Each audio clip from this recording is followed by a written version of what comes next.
اللہ تعالیٰ نے اپنی قدرت کی ایک بڑی خوبصورت نشانی شہد کی مکھی کا بیان فرمایا. وَأَوْحَى رَبُّكَ إِلَى النَّحْلِ أَنِ اتَّخِذِي مِنَ الْجِبَالِ بُيُوتًا وَمِنَ الشَّجَرِ وَمِمَّا يَعْرِشُونَ.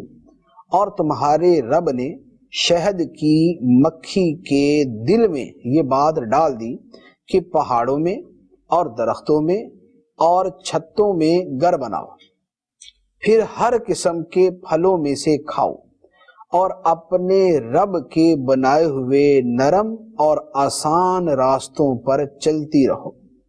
فرمایا اس مکھی کے پیٹ سے ایک پینے کی رنگ برنگی چیز نکلتی ہے، اس میں لوگوں کے لیے شفا ہے، بے شک اس میں غور و فکر کرنے والوں کے لیے نشانی ہے.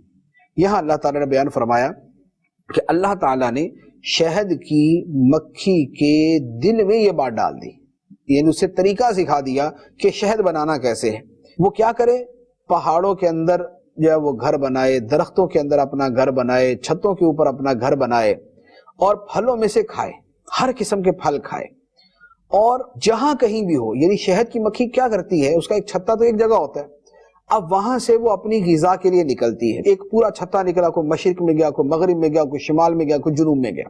یہ مکھیاں جو ہے یہ مختلف علاقوں میں جاتی ہیں، کوئی درختوں پہ بیٹھتی ہے، کوئی پھل پہ بیٹھتی ہے، کوئی پہاڑوں کے اوپر جا کے جو وہاں پر اجناس ہے ان کے اوپر بیٹھتی ہے، وہاں سے یہ رس چوستی. اب اپنے چھتے سے نکلی، لیکن اللہ تعالیٰ نے ان کو واپسی کا راستہ بھی سکھا دیا، یعنی یہ جتنی مرضی دور چلی جائیں شہد کی مکھی واپس سیدھا اپنے چھتے پہ آئے گی. بھلے اس کے دائیں بائیں جو ہے وہ 50,000 چھتے ہوں، لیکن وہ جس چھتے سے نکل کے جاتی ہے دوبارہ واپس اسی چھتے کے اندر آتی ہے. اور اللہ تعالیٰ نے چھتے کے اندر بھی، یعنی شہد کا جو چھتا ہوتا ہے اس کے اندر بھی اللہ تعالیٰ نے ایسا سسٹم رکھا ہے کہ اس چھتے کے اندر ایک باقاعدہ شہد کی مکھیوں کی ملکہ بیٹھی ہوتی جو ان کے اوپر باقاعدہ حکمرانی کرتی ہے، اور وہ ان کے ساتھ مل کر وہاں پر شہد بناتے ہیں.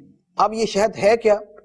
شہد بنیادی طور پر تو مکھی، سب سے پہلے جو حدیث میں آتا ہے وہ یہ کہ آپ شہد سے علاج کیا کرتے تھے. ایک مرتبہ ایک شخص سے آ کر اللہ کے رسول صلی اللہ علیہ وسلم، میرے بھائی کو جو ہے پیٹ خراب ہو چکا ہے، اسے دست ہو رہے ہیں، آپ صلی اللہ علیہ وسلم کہا اسے شہد کھلاؤ. وہ گیا شہد کھلا کر آیا، کہا اللہ کے رسول اور بڑھ چکے ہیں، کہا اور کھلا، پھر اس نے کھلا کر آیا، کہا اللہ کے رسول صلی اللہ علیہ وسلم اور بڑھ چکے ہیں، کہا اور کھلا، 3 مرتبہ کھلانے کو دیا. پھر وہ آ کر اللہ کے رسول اور اس کے جو ہے دست بڑھ گئے ہیں، تو کہا اللہ کی کتاب سچی ہے، تیرے بھائی کا پیٹ جھوٹا ہے، اسے اور کھلا شہد. اس لیے کہ اللہ نے شہد کے تعلق سے کہا اس میں شفا ہے، تو اللہ کی کتاب سچی ہے، تیرے بھائی کا پیٹ جھوٹا ہے، اسے اور کھلا. جب اور کھلایا گیا تو ان کو شفا مل گئی اس چیز. آپ دیکھ رہے ہیں جہاں شہد کھلایا گیا وہیں عقیدہ دیکھیے ساتھ میں، کھلا اس کو، اس میں شفا ہے، بس اگر کہہ دیا تو کہہ دیا.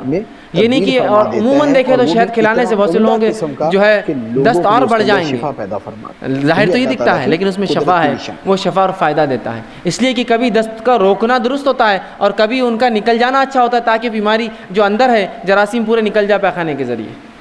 تو کہا تیرا بھائی کا پیٹ جھوٹا ہے، اللہ کی کتاب سچی، اور کھلا اس کو. ایک بار اور کھلایا، دست بند ہو گئے، شہد کے ذریعے شفا.